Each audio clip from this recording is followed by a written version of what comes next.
යාළුවනේ අද මම ගෙනාව ලස්සන වීඩියෝ එකක්.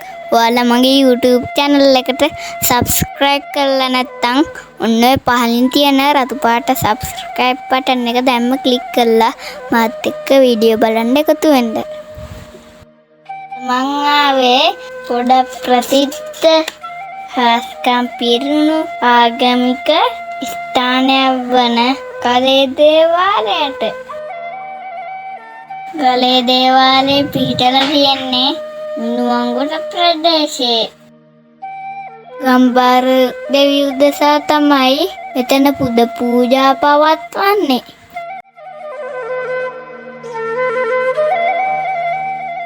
ගලේ දේවාලයේ වැද පුදා ගන්න රටේ හැම පළාතකින්ම බැතිමතුන් බොහෝ පිරිසක් මෙතෙන්ට එනවා. ගලේ දේවාලය කියන්නේ ගොඩක් හාස්කම් පිරිච්ච තැන.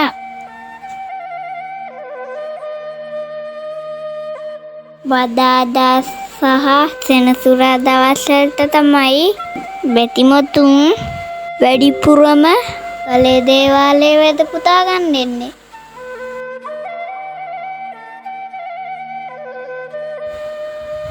ගලේ දේවාලයට එන ඔයාලා මල් පහන් පත්තු කරලා ඔයාලගේ බලාපොරොත්තුව ප්‍රාර්ථනාව හිතේ තියාගෙන ගම්බාර දේව කන්නලව්ව 7 පාරක් කියන්න ඕනේ කියලා තමයි මම අහලා තියෙන්නේ.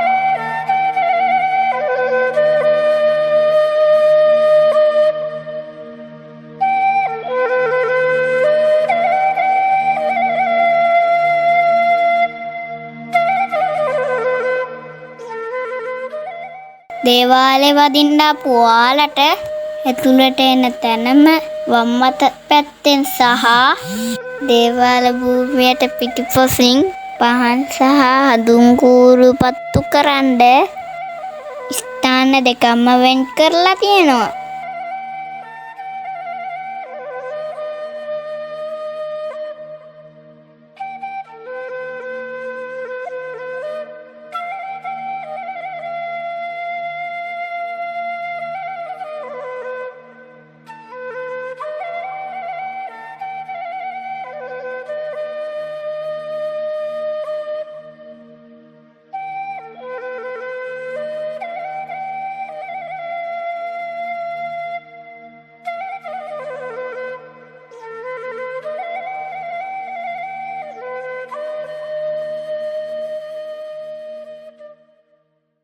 වෙල්ලයායකින් වට වෙලා තියෙන ගලේ දේවාලයේ ස්වභාවික පරිසරය නිසා දේවාලය තවත් ලස්සනයි.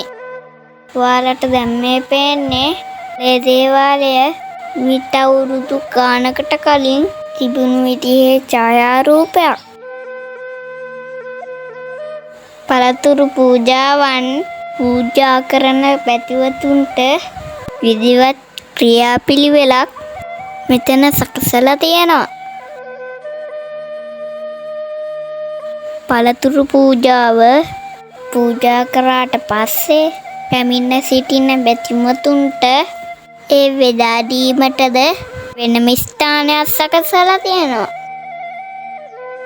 ඒ වගේම මෙතනට ඇවිත් වන්දනාමාන කර තමන්ගේ බලාපොරොත්තු ඉෂ්ට වුණු බොහෝ බැතිමතුන් ඔවුන්ගේ සතුට නිමිත්තෙන් විවිධ වර්ගයේ දන්සල් ලබා දෙනවා. ඔයාලට මේ පේන්නේ මේ දිනවල ගලේ දේවාලයේ ඉදිවෙමින් පවතින විශාල ගම්බාර දේව ප්‍රතිමාවයි. තව ටික දිනකින් මේ විශාල දේව ප්‍රතිමාව වැද පුදා ගන්න ඔයාලා හැමෝටම හැකියාව ලැබෙනවා. අපි දේවාලය වැදලා එන්න හදද්දිම අපේ අප්පච්චිගේ යාළුවෙකුත් හම්බුණා. මේ ඉන්නේ සංකා මාමා. එයාලත් කලේ දේවාලය වදින්න ඇවිල්ලා. එහෙනම් යාළුවනේ අදට මම ඔයාලගෙන් සමුගන්නවා. ආයෙත් දවසක අලුත් වීඩියෝ එකකින් හම්බෙමු.